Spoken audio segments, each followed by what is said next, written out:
I Nice. noticed I went back and I was watching the original Ladies Night Out last night, just to kind of compare and contrast and see how far things have come. And when the thing started, you guys were primarily teaming up with Reality of Wrestling, Booker T's promotion. Yeah.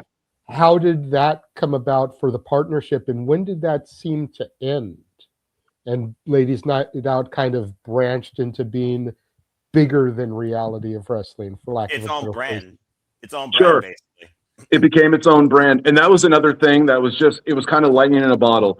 And I want to take a moment to just shout out Booker T and Reality of Wrestling. I mean, title match is so indebted to Booker T. And quite frankly, we're not the only ones. There's thousands of people. Most of the talents you see on TV, from the legends to the up and comers, Booker T's had his hand on training them at some point or doing something behind the scenes that you might not always know about.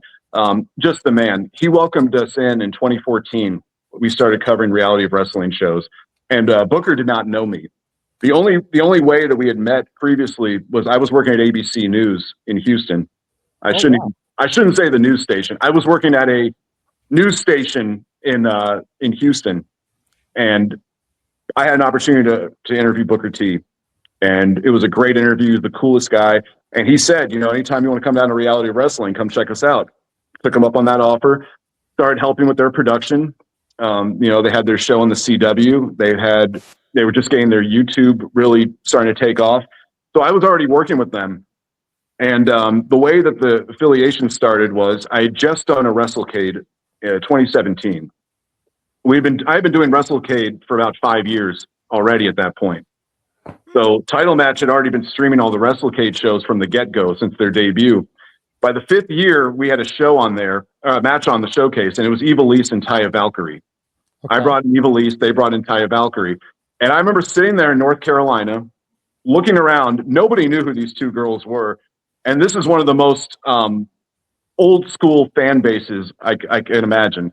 And they popped louder for that match than almost anything else on the card with Legends. And I just knew from then, if we can just get an entire show like this is money.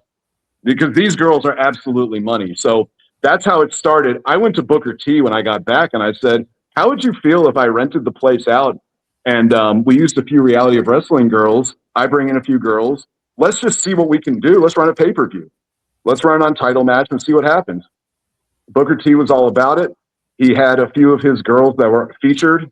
And matter of fact, this affiliation lasted through the first 9 Ladies Night Outs. It wasn't until the pandemic happened where everything kind of changed course a little bit.